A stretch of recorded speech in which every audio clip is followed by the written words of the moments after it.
Okay, hello everybody. This is my first time here, so thank you. Bueno, thank you for assisting to CakeFest 2024, and thank you for staying here for the talk. First of all, let me introduce myself. I'm Florencio Hernandez. I'm from Spain, and I work as a project manager and a CakePHP developer in CakeDC.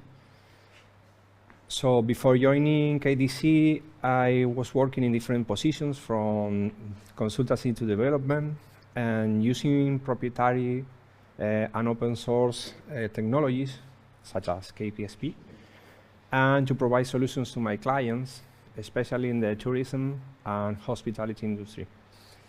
Today's talk will be an introduction to an analysis of the main cache systems available in CakePHP. And, well, it's hard to do it after the core members, but I try to do my best, okay? So let's go.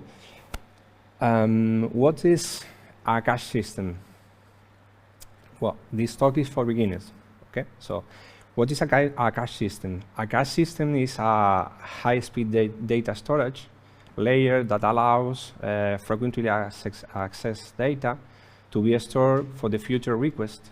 For the data are saved faster than if the data had to be accessed from the primary storage location. This store can be either in memory or on a local disk, and it is designed to provide high-speed data to improve performance and efficiency. I will introduce 4 types of cache system. That is CPU cache. It's a small size type of volatile memory that provide high-speed data access to the processor and improve the processing speed. The second one is the disk cache, and use a portion of RAM associated with a disk to speed up the access to data on a hard disk. Next one is the web cache, to store documents such as like HTML pages and images to reduce bandwidth usage, server load, and perceived lag. And the last one is the database cache, to store query results to reduce the need for repeated database access. So, why to use a cache system? A cache system is essential for enhancing the performance, the efficiency, and overall user experience of computer system by providing quick access to frequently used data. The utility of the cache impacts directly in some aspects: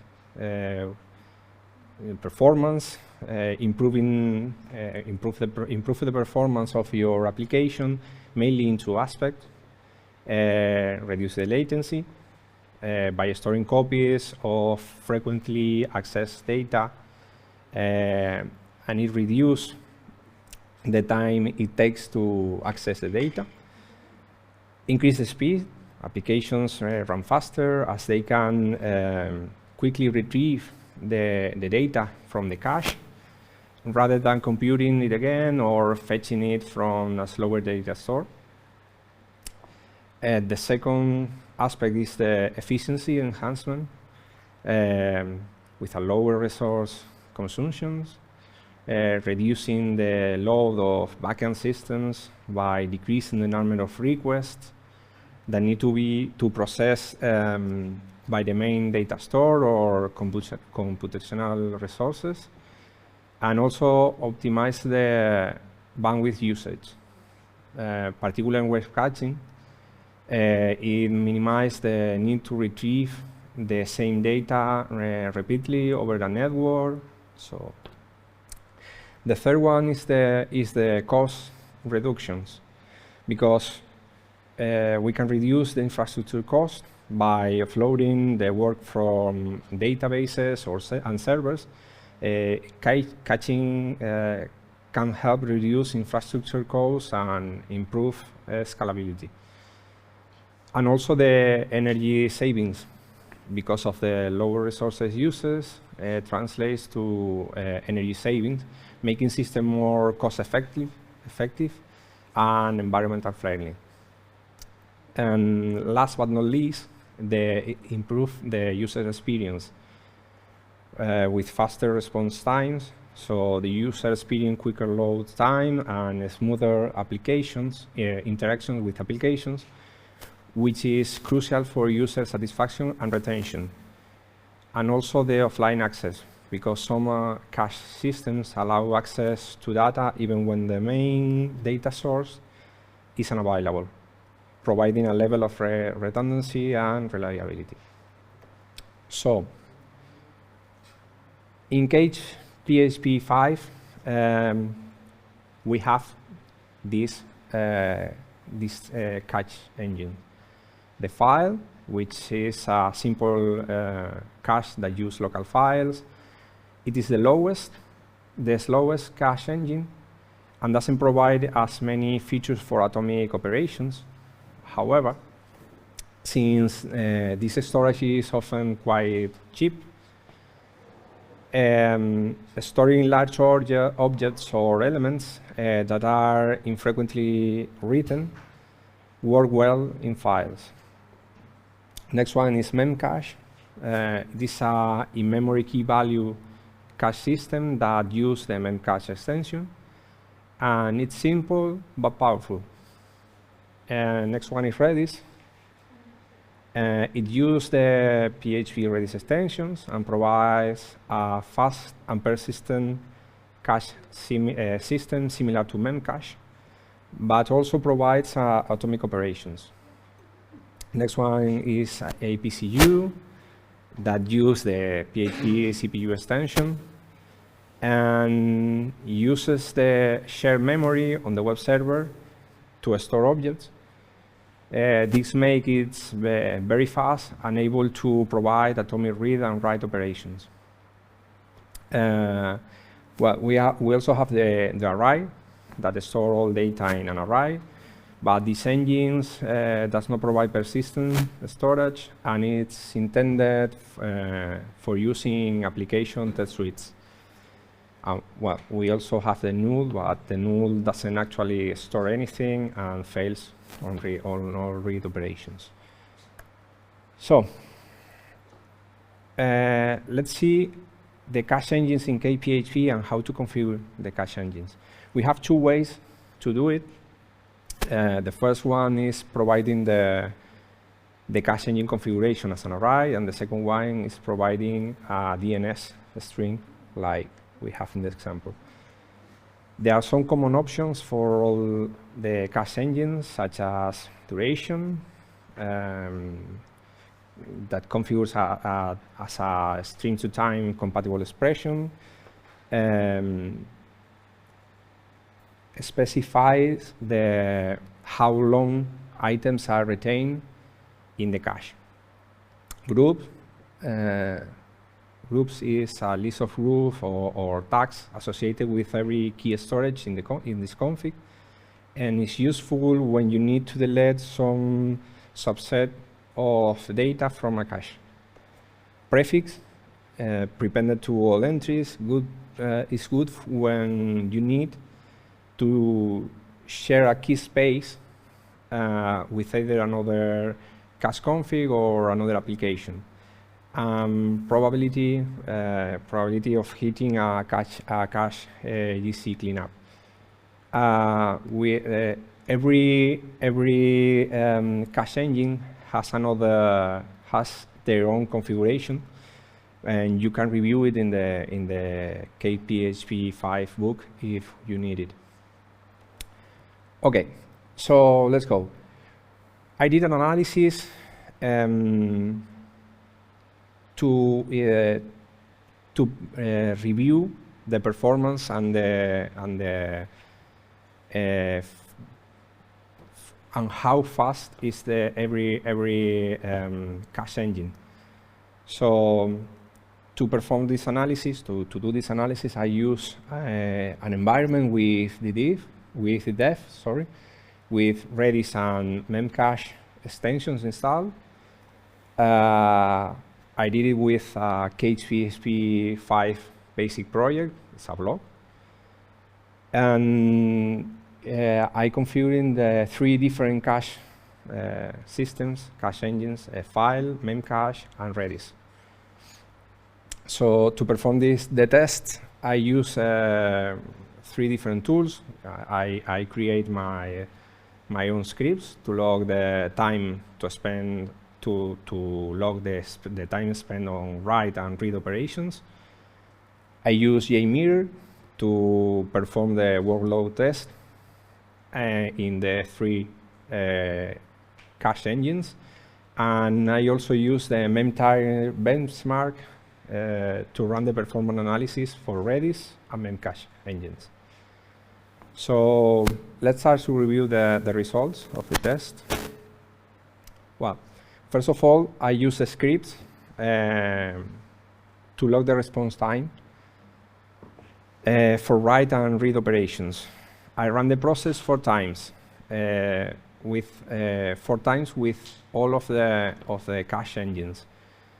The first test was with had 100 requests. The second one had 500 requests. The third one has 1,000 requests, and the last one has 10,000 requests. I highlighted the best results for every test to let you see the test results more easy. So as we can see in the result of the test, File engine is the fastest on read operations, and Memcache is the faster on write operations.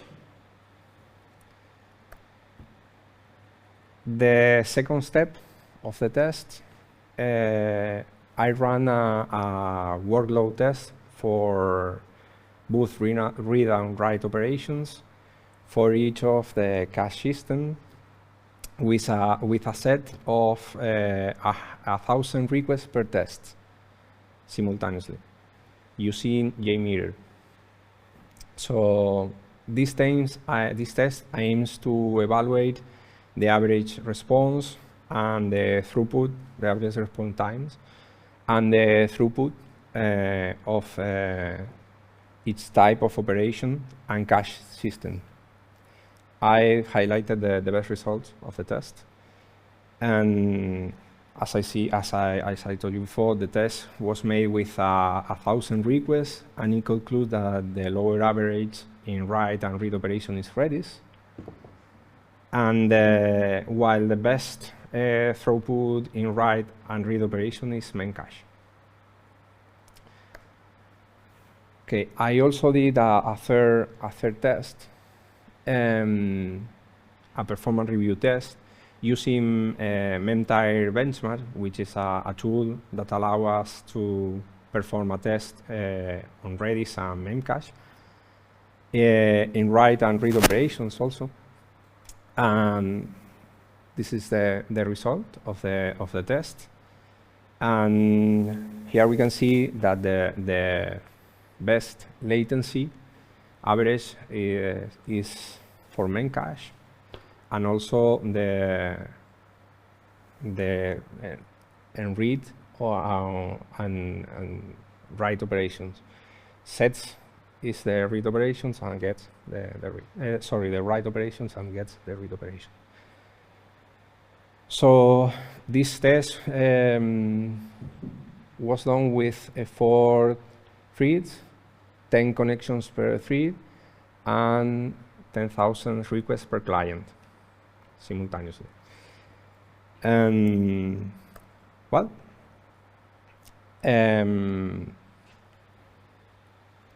if you ask me what is the best cache engine for my CakePHP project, for this CakePHP project, I have to say, based on the results, that I think I would use File as a cache system, because I will not expect a lot of write operations. at least a few per article. And I expect a lot of read operation, hopefully, which is a blog. And I will use a dedicated server with a huge disk capacity, so the disk is not a problem for this project. But if you ask me what is the best cache engine for your project, I have to say I don't have any idea. Why? Because it will depend on your budget, it will depend on your resources, and the write and read operations rate that you are expecting or experiencing. So for example, if you have a simple monolithic application deployed on a dedicated server, VPS, or similar environment, where storage costs are low, and you are expecting a lower rate, write operations rate, you can use file as a cache system. On the other hand, if you expect a lot of write operations in your application, or you cannot rely on the file-based storage system, it may be more suitable to use a system like Redis or Memcache. In this case, if your application handles simple data operations, and you can use Memcache, because the write and read options based on this test results are better than Redis. However, if your application requires advanced data manipulation techniques or something similar, Redis will be the best option for you. So, as a conclusion, the best option will depend on the size of your project and the resources you have available, both technically, at an infrastructure level, and economically. So I try to do it faster to take the schedule. So thank you. Thank you a lot. I hope you enjoy the rest of the CakeFest. And if you have any question, or if you want to discuss something, we can meet in the networking, or you can contact me if you want something. Thank you.